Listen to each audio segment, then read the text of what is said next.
Shabbat Shalom.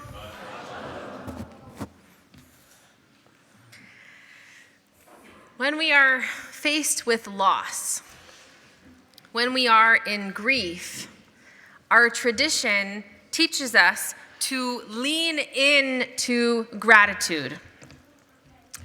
This isn't easy, and it can feel counterintuitive in the moment. We don't naturally feel grateful when we are in pain. But the two are linked on a Jewish path to healing. I'll share two short teachings on this connection between grief and gratitude, and then we will put it into practice. First, there's a question here, so get ready. Upon hearing about a death, the first words we say in response, what do we say? I heard pieces, Baruch Dayan Ha'emet. We say, blessed is the true judge.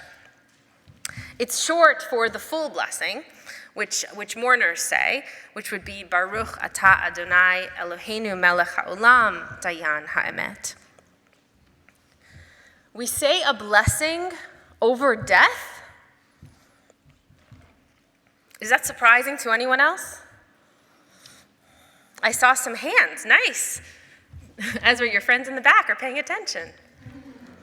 This is at once, saying a blessing over a death is at once so Jewish and also so confusing.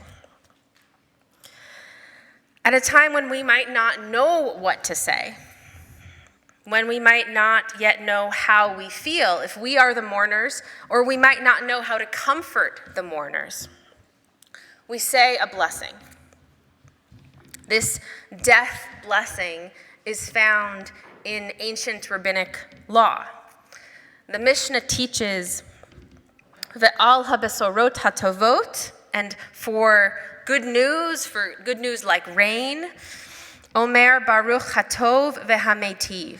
One recites a blessing with the ending formula, so Baruch Atah Adonai, Hatov ve'hametiv. One who is good and the one who does good, describing God. Ve'al shmuot ra'ot, and for bad tidings, bad news, Omer Baruch Dayan Ha'emet. One recites a special blessing that ends with Dayan Ha'emet, the true judge. The Mishnah is teaching that just as we bless the good, similarly, we also bless the bad. Importantly, our expression of gratitude is not dependent on the outcome. We have a blessing either way.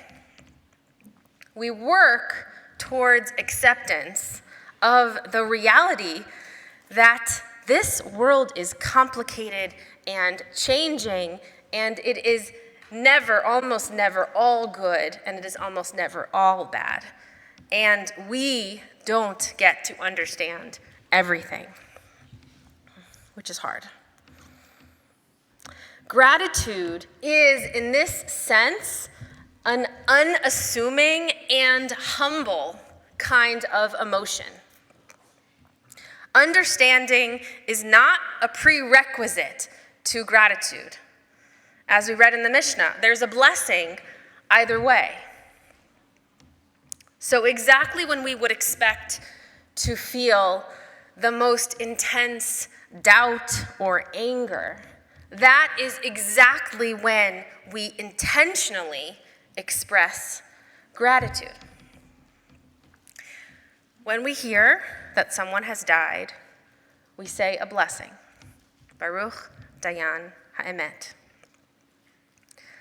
The death blessing, or maybe we would call it the bad news blessing, is mismatched with our experience of pain and loss. And despite this mismatch, maybe even more strongly, because of this mismatch, Gratitude is exactly what we need for those moments of pain and those moments of loss. Just like for these blessings for good news or bad news, the same pattern follows for the mourner's Kaddish.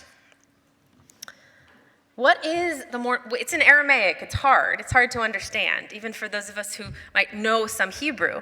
What is the mourner's Kaddish? What are we saying in the mourner's Kaddish? Praising, yes. The mourner's Kaddish is essentially a long list of ways in which we praise God. It even follows a formula that we can hear the repetition of this praise and this gratitude. Yitbarach, v'yishtabach, v'yitpa'ar, v'yitramam, v'yitnaseh, there's more. V'yit hadar, v'yit aleh, v'yit halal. All of those words mean, may God be acknowledged and celebrated and lauded and worshiped and exalted and honored and extolled and acclaimed. And the end, through God, will be beyond all acknowledgement and praise and beyond any expression of gratitude. Although we've tried, because we've said all the words we can think of that could be in gratitude to God.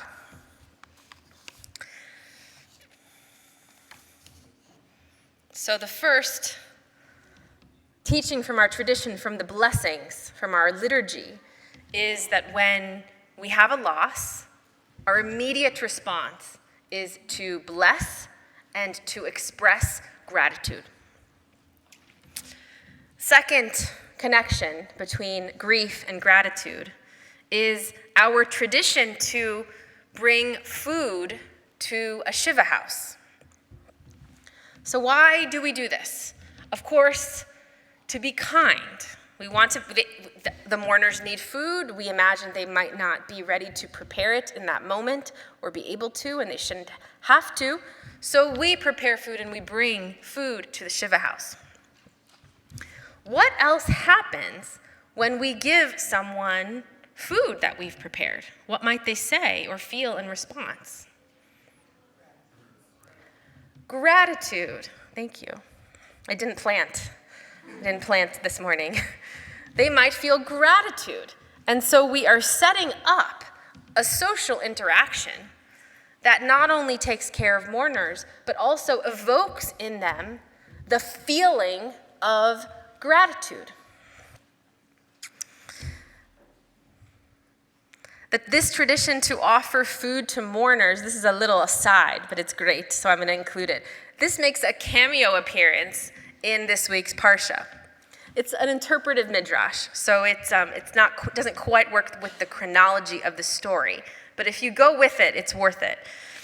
So the famous story, which we heard Ezra teach about earlier this morning, of Jacob trading his bowl of stew for Esau's birthright. The Talmud explains that this stew was not only a valuable trading commodity. We learn in a Braita, which is an early rabbinic teaching, that Jacob was originally cooking the stew in order to offer to his father upon his grandfather Abraham's death.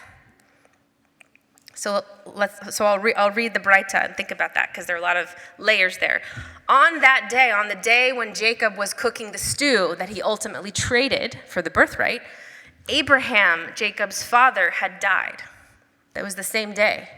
And so Jacob prepared a lentil stew to comfort Isaac, his father, as it was customary to prepare and to bring mourners lentil stew. So I find this midrash to be, although it doesn't quite make sense with the chronology of the Torah, to be so moving and beautiful. The rabbis here are retrojecting the practice of comforting mourners with stew onto this biblical story in an unexpected way. You could say a little forced, but I would say they're leaving their fingerprints on the Torah's story. Even though it seems like Abraham has already died years before, We can suspend our disbelief to imagine Jacob as a son comforting his father on the day his grandfather died. And I imagine that most of us can relate to Jacob in a new way when we see this further layer of his humanness. And we remember that, like him, we also cook, maybe not lentil stew, maybe kugel or quiche or something else, and we don't trade it for a birthright, but we bring it to the Shiva house. We help those in grief in at least two ways.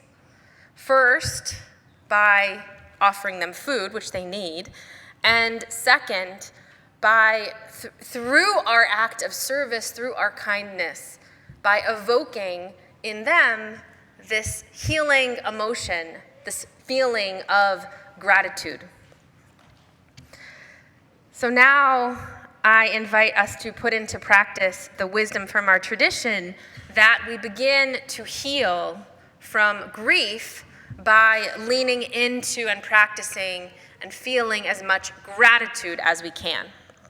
So first, I want to acknowledge a lot of grief has happened in recent weeks. We are grieving many losses from violence or from threats of violence.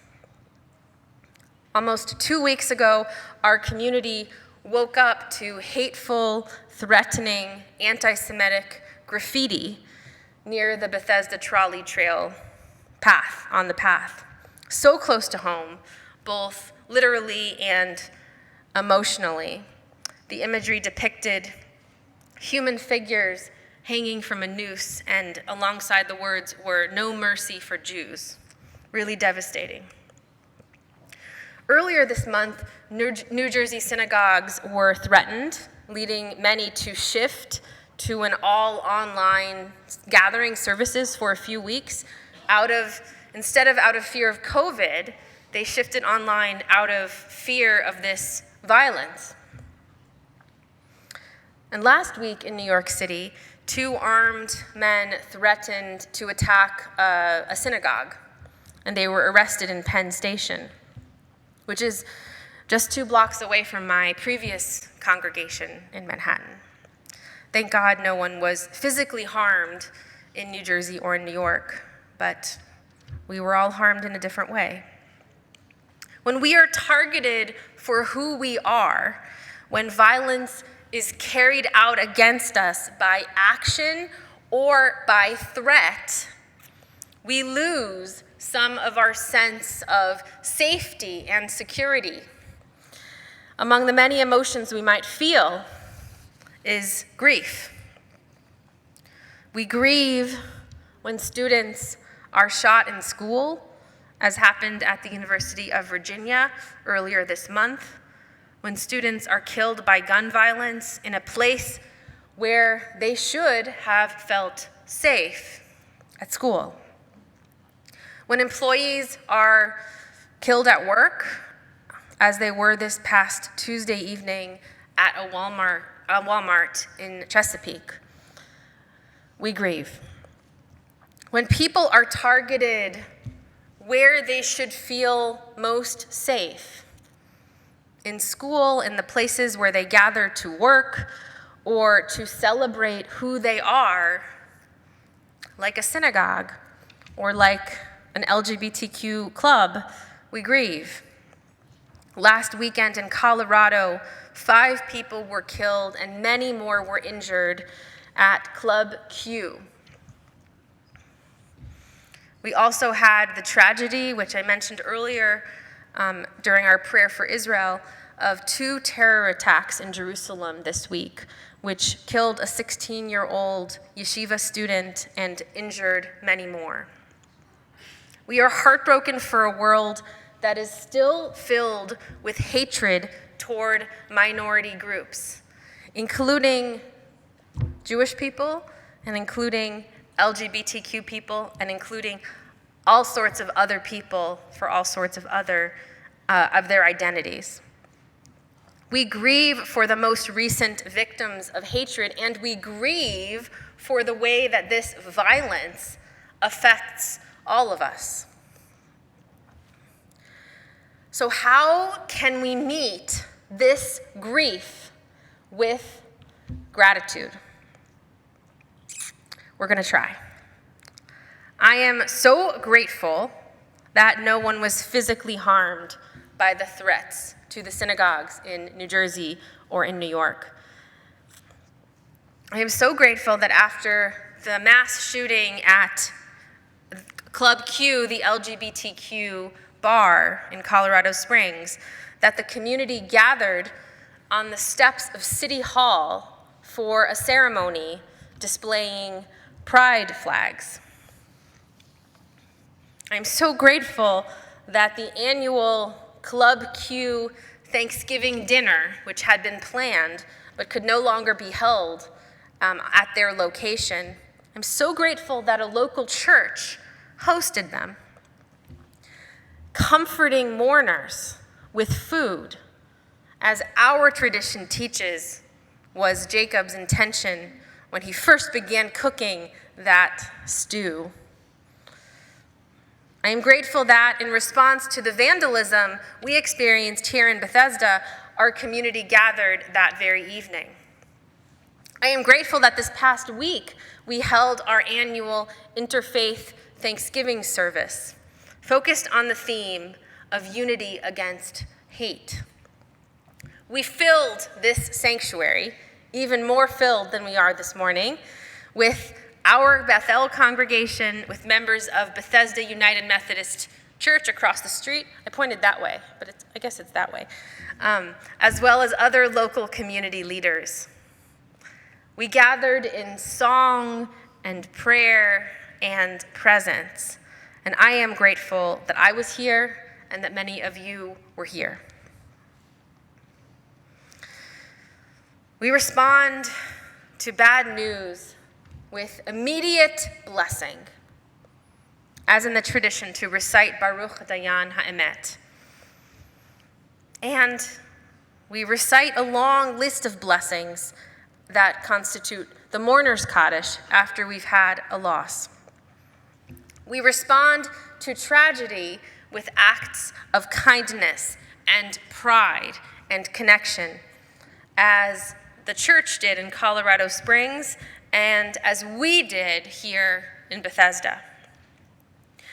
When we pair our grief with gratitude, we access the healing potential that our ancestors intuitively found for themselves, and I feel and I know also built into our tradition so that we could access it today.